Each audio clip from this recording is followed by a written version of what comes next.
వచ్చేసింది ఆది శ్రావణం షాపింగ్ అంతటికి అతిపెద్ద కేజీ సేల్ తో పాటు up to 61% off 1+1 offers, combo offers ఇంకా మరెన్నో. CMR shopping mall. వీడిపోయి పుష్కర కాలం గడిచింది.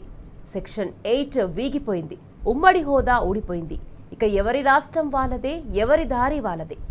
ఆంధ్ర పెత్తనం తెలంగాణను ఇంకా వీడనే లేదు. విభజన సమస్యలు పరిష్కారం అవ్వడమే లేదు. ఆ అంశాలపై పాలకులు శ్రద్ధ చూపడమే లేదు.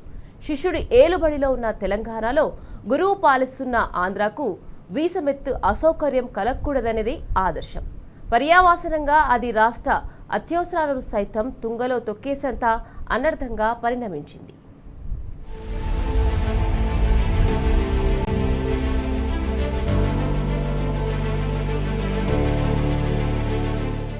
తెలంగాణ అవతరించింది. ఆంధ్ర పెత్తనం అంతరించింది. మా నీళ్లు మాకే, మా నిధులు మాకేనని, ప్రభుత్వ ఉద్యోగాల్లో నియామకాలు స్థానికులకేనని తెలంగాణ సంబరపడింది. ఫస్ట్ 10 ఏళ్లంతా సజావుగా జరిగింది. ఆ తర్వాత పరిస్థితి మారింది. టెప్పిమని ప్రభుత్వం మారిపోయింది. దాంతో ఆశలు అడియాసలయ్యాయి. దేన్నైతే వద్దనుకున్నారో మళ్లీ అదే పెత్తనం కింద నలిగిపోవాల్సిన దుస్థితి ఏర్పడింది. పుష్కర కాలం గడిచిన విభజన సమస్యలు కొలిక్కి రాకపోవడం, సగటు పౌరుడి హక్కులకు విఘాతం కలిగే పరిణామాలు చోటు చేసుకుంటున్న పాలకుల్లో కనీసం చెడి చప్పుడు లేకపోవడం సందేహాలకు తావిచ్చింది. రాష్ట్రం రాగానే అధికారులు, ఉద్యోగులు సైతం కిమ్మనడం లేదు. అంతా సైలెంట్ అయిపోయారు. విభజన సమయంలో ఉమ్మడి రాజధానిగా ఉన్న హైదరాబాద్లో ఆంధ్రప్రదేశ్కు కేటాయించిన భవనాల వ్యవహారమే ఇందుకు నిదర్శనంగా నిలుస్తుంది.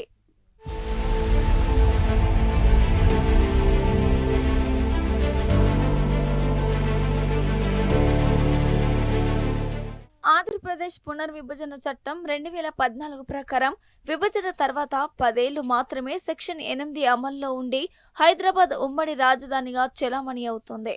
ఆ తర్వాత ఎవరి దారి వాళ్ళదే. ఏపీకి కేటాయించిన భవనాల్లో అలా జరగటం లేదు.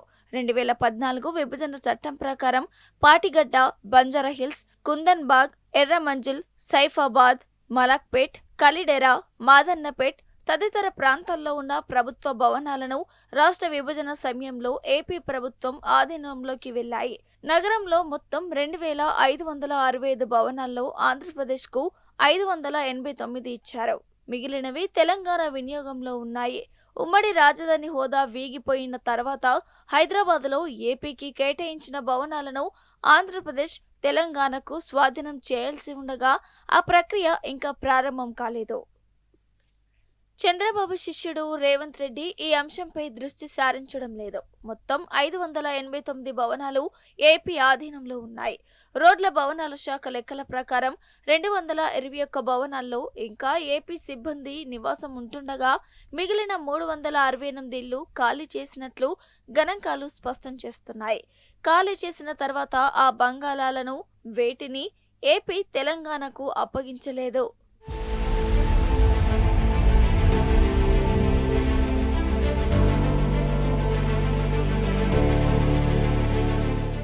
పన్నెండేళ్ల క్రితం తాత్కాలికంగా కేటాయించిన నివాస సముదాయాలను అప్పగించడానికి ఆంధ్రప్రదేశ్ ప్రభుత్వం ససేమిరా అంటోంది.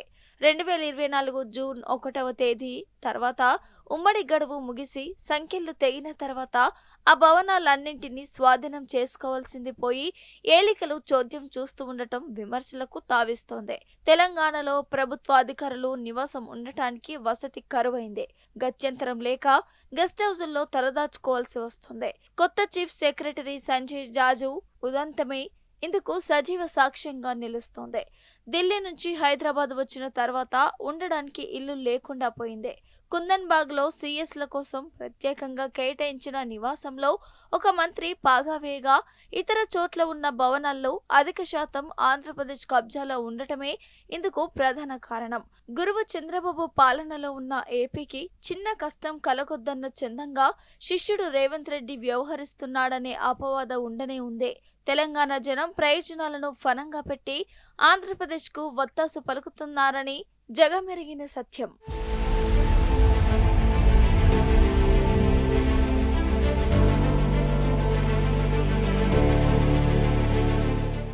కృష్ణా జలాలపై ఏపీ పట్ల రేవంత్ సానుభూతిగా ఉండటం బెస్ట్ ఎగ్జాంపుల్. గోదావరి జలాల అంశంలో ఏపీ నిర్మిస్తున్న బనకచెల్ల ప్రాజెక్టుపై మెతక వైఖరి మరో నిదర్శనం అనే వాదన ఉన్నాయి.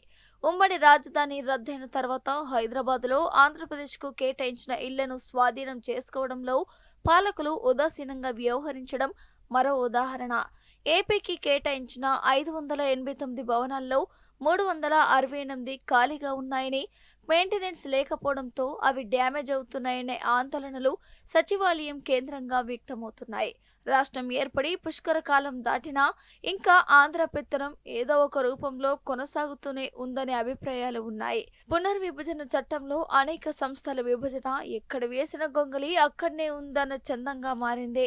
ఏపీ ఆధీనంలో ఉన్న సర్కార్ బంగ్లాలను తిరిగి స్వాధీనం చేసుకోవడంపై విమర్శలు, ఆరోపణలు ఎలా ఉన్నా సొంత రాష్ట్రానికి చెందిన అధికారులకు, ఉద్యోగులకు మాత్రం నివాస వసతి కల్పన విషయంలో రేవంత్ సర్కార్కు ఇబ్బందులు తప్పడం లేదు. ఇప్పటికిప్పుడు ఏపీ ఆధీనంలో ఉన్న 589 భవనాలను స్వాధీనం చేసుకుంటే తెలంగాణ ఉద్యోగుల రెసిడెన్షియల్ అవసరాలను తీర్చవచ్చని R&B ఉద్యోగులు స్పష్టం చేశారు.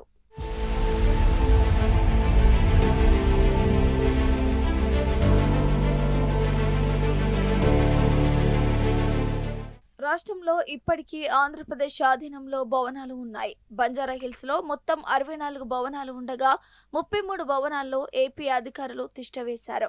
కుందన్బాగ్ లో మొత్తం 84 బిల్డింగ్స్ ఉండగా ఏపీ సిబ్బంది 44 భవనాల్లో ఉన్నారు.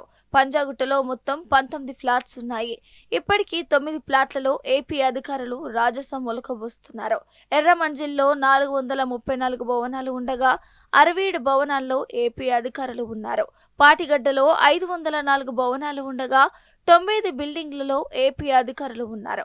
సైఫాబాద్లో 16 ఉండగా 12 భవనాల్లో ఏపీ సిబ్బంది ఉన్నారు. మాదన్నపేటలో మొత్తం 73 భవనాలు ఉండగా ఏపీ అధికారులు 8 భవనాల్లో ఉన్నారు. కలిడెరలో 91 భవనాలు ఉండగా 13 భవనాలు, మలక్పేటలో 1280 భవనాలు ఉండగా ఇప్పటికే 308 బిల్డింగుల్లో ఏపీ అధికారులు అక్రమంగా ఉంటున్నారు.